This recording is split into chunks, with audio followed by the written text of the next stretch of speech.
right, guys, we were back out here with the KAGAMA 4. We've got the Erik Van Ravenstein ackerman assembly with the little toe links. That was, remember last time we were out, that was the weak point. But then I did do some diff tuning, some shock tuning, and I put the 4-pole Hobby Star 2000 kV motor in it. So we're gonna send it again and see what we get.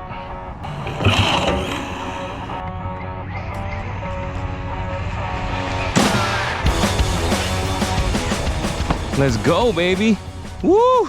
All right, all right. First hit.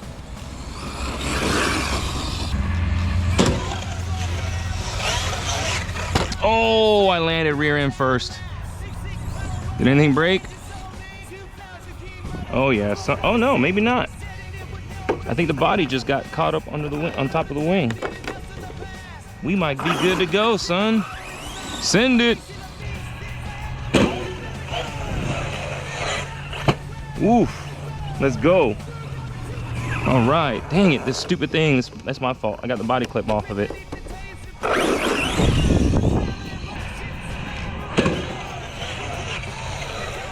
Woo.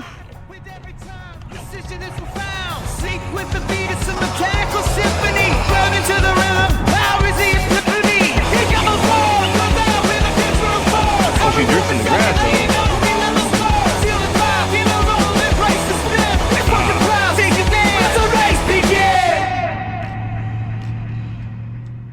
And we have upped the pinion to an 18 from a 16, which I didn't realize on the last video, or the first video. I thought I had an 18 in it.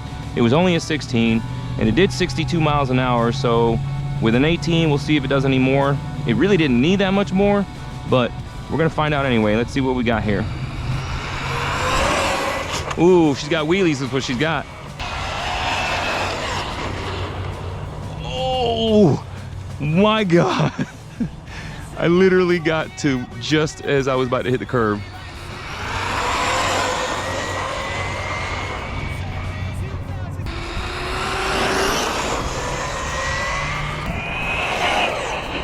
Wow, dude, that is insane, dude.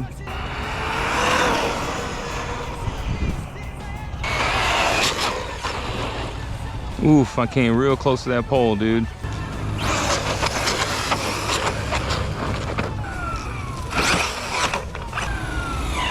Stop. Read. 65.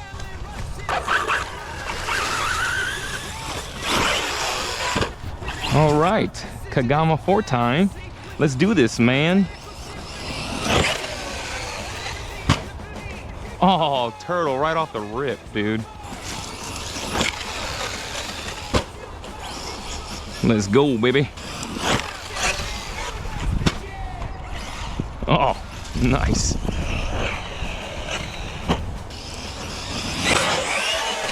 Oh my God. Let's go, baby. Oh my God. I didn't even mean to do that one. By the leaves. Wow. I hit the tree. Crushing all the limits in the power inside. Unleashing the beast, it's a hell of a ride. You got the soul with a shovel of force. Rocking the rhythm on the time of the chorus. Feel the grass in the sweat and break the soul. We're ready to go to watch it. Woo! Wow. That was insane, dude.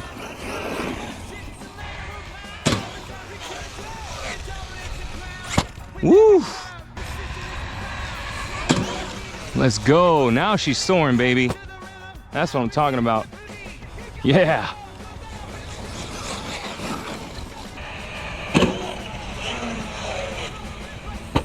Let's go.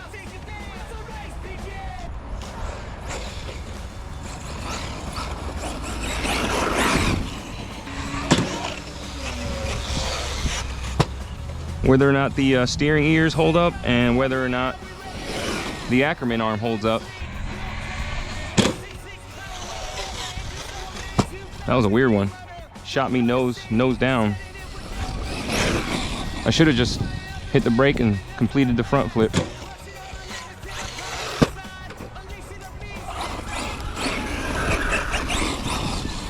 I hit the freaking tree, dude.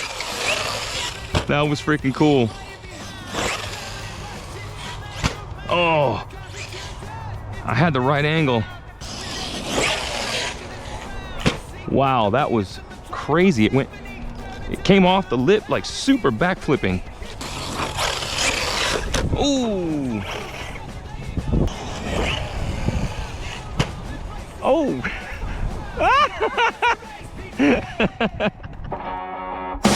Beneath the taste of beef quiet behind. Adrenaline rush, it's a layer of mine. The concrete to the dirt, it all makes the ground. With every turn, precision is. Woo.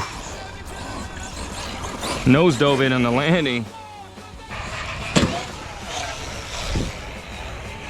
Nice. Let's go, baby.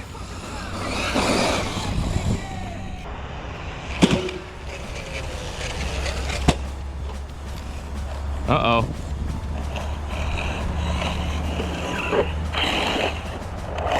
I think we have a diff failure. Woo! Oh! Oh! Oh, we got an arm failure. Now. Damn! Look at that. Oh, damn. All right, got an arm failure. But you know what? From what I understand, these things will take arms out of a spark, so that may be what I need to do. All right, guys. So we are back out.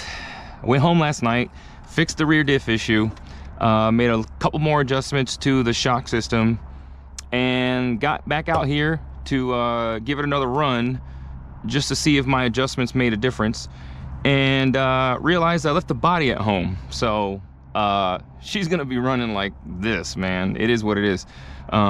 More importantly, I wanted to see if the adjustments I made made the difference that I'm looking for. I'm looking to try to mitigate the rebound off this thing. I feel like the stock shock system just does not give this thing good bashing dynamics. So, but we're gonna get to it and see how she does.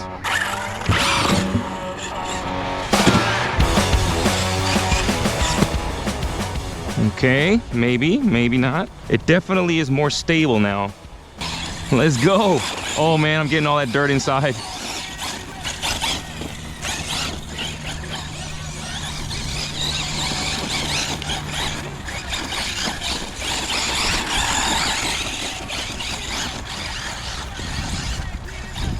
Yeah, see? I definitely think how I did the shocks definitely made it way more stable. It feels like a Typhon now. Oh my God, yes.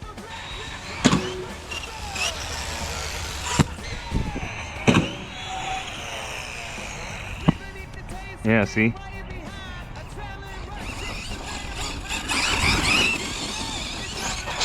Ooh, nice.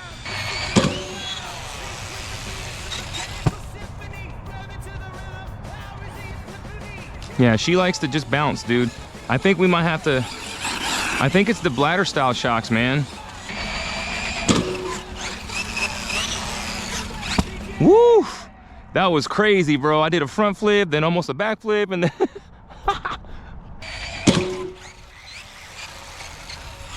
There we go. There's a good landing.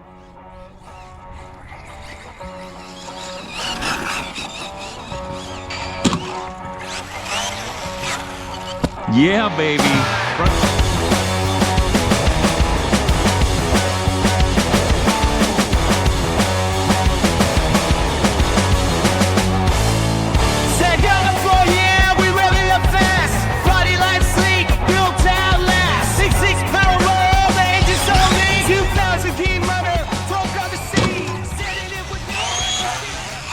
Let's go, baby. Woo! That was fun.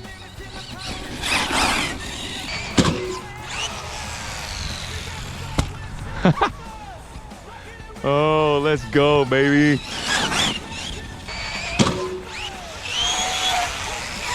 Yes. Hell yeah. Bro, it front flips so fast. Oh, I hit the brake too late. Oh, let's see. Let's get you all the dirt out. Ooh. What is going on here? It's like something's bind. Oh, wait a minute. I get my sunglasses off. Ooh, it bent the Ackerman arm. Holy moly, and that's titanium, dude. Yeah, man, it bent the whole Ackerman arm assembly.